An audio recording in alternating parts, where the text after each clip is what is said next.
Boom. The value of having quick training that you can start right from your house, or maybe even just do at your house. That is what we are experiencing today. Today is Big Saturday. It feels, I know that we've been doing these videos for like, I think this is gonna be day 17 maybe. So we have had weekend rides in the mix, but this feels like the first like, ooh, Saturday ride day, like I'm going out and getting it, and this is gonna be super freaking fun. I don't know what I've been doing the past few weekends off the top of my head, but this feels a little bit different. So today we are getting into a gravel ride. I gravel rode yesterday, first gravel ride of the season. And that is what we're getting into today, mixing it up from the TT, just adding a little bit of variety. But more importantly than that, we are realizing the value of being able to start training right from the house, or maybe even just flex the training being done at your house. Because the early vision for today was to drive to a trailhead in Boulder and do this like mountain gravel ride that I haven't done before. I was all jazzed up for it, found the route on Strava, made it, got it sent to my bike computer, but my time windows to ride condensed a little bit today, and I just didn't really feel like forcing this in. And so instead, I'm just gonna ride from my house. And there's some good ride access that I can get into right from here.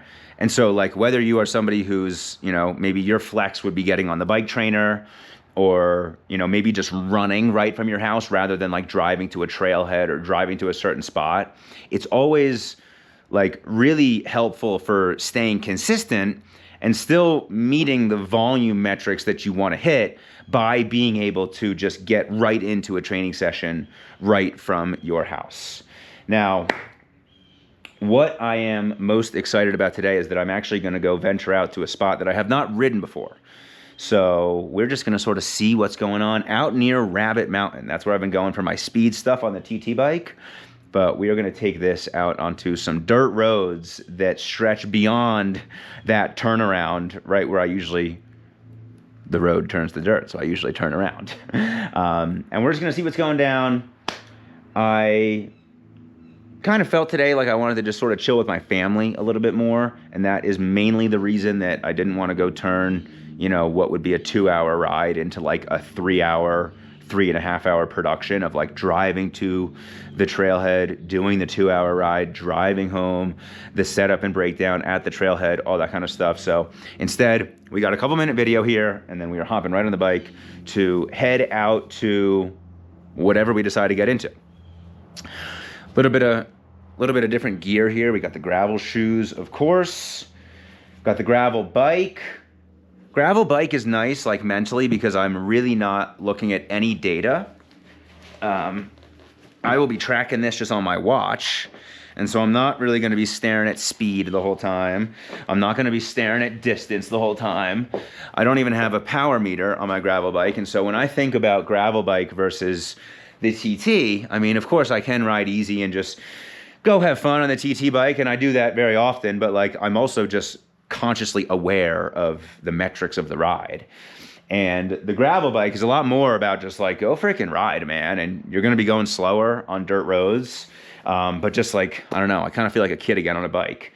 And a lot of the dirt roads around here and the dirt little paths and trails that I do, they're a little bit just more like bumpy rather than a lot of the roads are like, you know, kind of like big hills, big descents, long flat stretches, whereas this is a little bit more just like bumping along, having fun, finding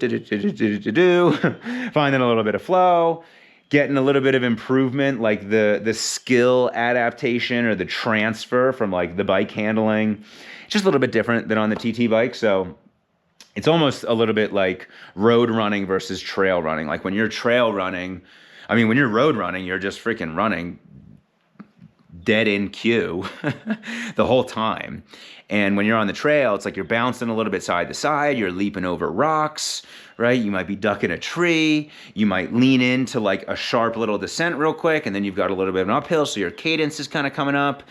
And those variations generally aren't as quick or varied on a road run. And it's really similar for the way that the gravel bike compares to the TT bike or just generally riding on the road. We are going to mix in, so the training value today is that I am going to mix in some stomps. And this is the continued progression of this pretty much being the first week that I'm starting to ramp into a mini intensity block ahead of this 70.3. So did the hill repeats in the run earlier this week. Haven't really done much else intensity this week. And so on today's ride, we'll be doing, I would guess, probably like 6 to 8 30-second stomps. And stomps are like 30-second. They're almost in a sense like strides, where it's like a 30-second building acceleration. And they're a little different than strides in the sense that they get more up to like max power. So they're a real like neuromuscular unlock. Like that's a big thing when you start to build into a race prep where you want to basically be tapping into your body's full muscular potential. Some of these shorter intervals that are like blasted efforts, they kind of, from like a bro science perspective, they kind of wake up the muscle fibers to then like be fully recruited. And then as you're getting back to your zone 2 rides, it's like those primed muscle fibers are able to get used a little bit more. And then when you ramp into like more, you know, maybe it's like an 8x2 VO2 training session, it's like those muscle fibers and that neuromuscular stimulus has been primed so that you're getting that full muscular recruitment. I was just answering a question. A guy hit me up on Twitter this past week, and he was saying something to the effect of like, when he's in the saddle, he's able to generate a lot more power than when he's out of the saddle. And he was like, why is that the case? And my answer to him was like, that is a neuromuscular thing. Like your body does not know how to tap into its complete muscular potential when you're out of the saddle. And so you can layer in, you know, stomps would be one example of a training session that you can layer in to do that. And I see this like really often when guys come from a strength background. It's like, dude, you might be able to squat 300, 400, 500 pounds, I don't know. But if you struggle to ride at freaking 200 watts pretty smooth and easy, well, that's not a strength thing. It's a neuromuscular thing, and your body's got to learn how to put out that kind of power on the bike. So those are some of the themes that are going on. Mid-afternoon here, we're capitalizing on the nap window again and looking to just have some fun. We got a couple of bottles loaded up. I got some homemade Maple Boost. Maple Boost orders are live. I got kind of the homemade gel right here. And maybe we'll bring the video camera today. Should we do that? I think we're going to do that. Let's do that. I'll see you out there. All right. That was freaking good. So we are 6 stomps in, and we are at the turnaround point of this dirt trail here. The stomps, the tactic on the stomps, I'm basically just looking to like get complete muscle stimulation. So you like basically just build into that burn. And then when the legs are just screaming, you just endure that for like 10 or 15 more seconds. It's like a 10 or 15 second-ish build into it. Then you're like going super strong. And then it's like, okay, legs are screaming. Let's keep holding on to this. Heart starts pumping, but it's not so much like, it is an interval workout, but it's not like an interval workout, if that makes sense. We went to the speed spot of Rabbit Mountain. That's like way over there. And I started to follow the dirt after it, but it was a little bit unrideable in the sense that some of these dirt roads, if it's not like a path like this is like a path. If it's like a car dirt road, sometimes the tire treads like create these really rapid little gullies. And so all of a sudden I was going downhill and I was like, trying not to die. And I was like, let's just turn around and let's just go to a spot that we are a little bit more comfortable with. The fun thing about gravel, the fun challenge is that I haven't really been doing much gravel riding in quite some time, since, you know, last spring maybe. And so my handling tactics, even coming down like these bends here, like there's a part of my instinct that wants to like because I really got to make sure that I'm not about to freaking crash. That's like one of the main things here. The only time that I've ever just crashed on the bike is when I was riding on the gravel bike last spring. Last spring, I did have my phone in my hand, so I was wilding out a little bit like that. So it wasn't so much just a pure riding crash. It was more of a don't be an idiot, you're being an idiot crash. But coming down here, like there's like an instinct to like completely tense up. And that actually makes it like way less safe, because now all of a sudden like every single little bump and turn is like an abrasion.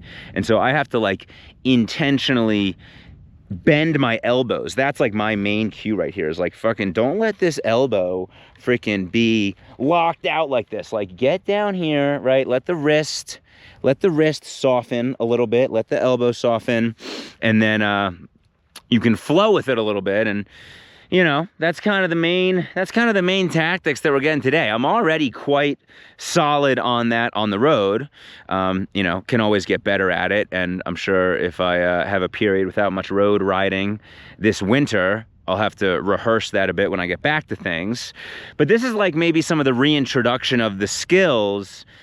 And this is the fun element of just being the all-terrain athlete, is like, all right, well, now we're getting into the fall, and now we got a new sport that we can unlock here with the gravel bike.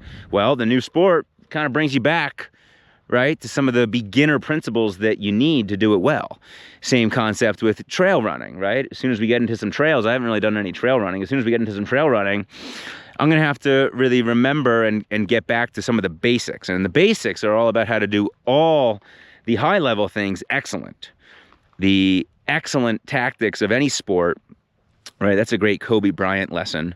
When Kobe Bryant had moved to the United States from Italy, one of the first things that he noticed, he was like a teenager. I think he might have been like 12 or 13. And one of the first things that he noticed was that all of the US kids were freaking doing trick shots and freaking doing between the legs shit and shooting threes and all this fancy stuff.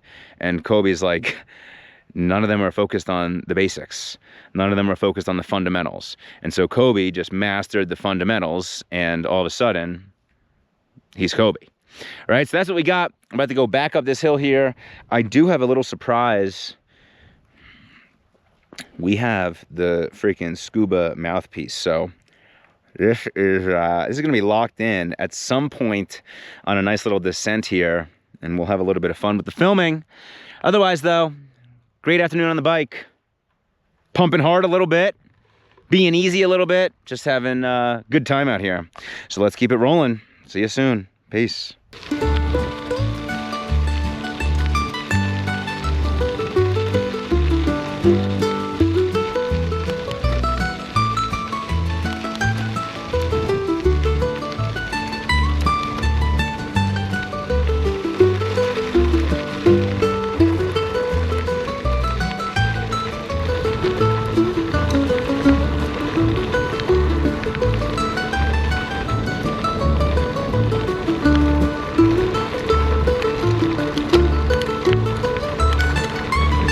All right, a little training hack that I have gotten away from.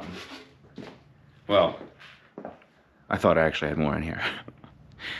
The training hack, the fueling hack that I've gotten away from a little bit, that I was gonna hold myself accountable to here, we'll still make sure it gets done, is when you finish the ride, no matter how much is left in your bottles, you gotta slam it right in the garage and kickstart fueling back up. But what can I say? Pretty much handled that. Quality ride. Good mix of just having fun on the bike. Just having fun on the bike. And pumping a little bit. And also being reminded that, you know, I got a little work to do on my gravel handling skills. But that was a good first rep. Second rep of the season on the gravel bike. And that is pretty much what we got for today's training. I did a yoga session, hot yoga this morning, that I did not mention before. Just feeling like my body could use a little bit of love. So I woke up a little stiff and I was like, let me go ahead and bang out a little hot yoga before the family really kicks off the day. So that's what we had earlier. little bit of park time with Jack time outside while Chelsea was out at something. Now gravel ride and kicking it with the fam for the afternoon. That's what we got for the day. I will see you guys tomorrow. Peace.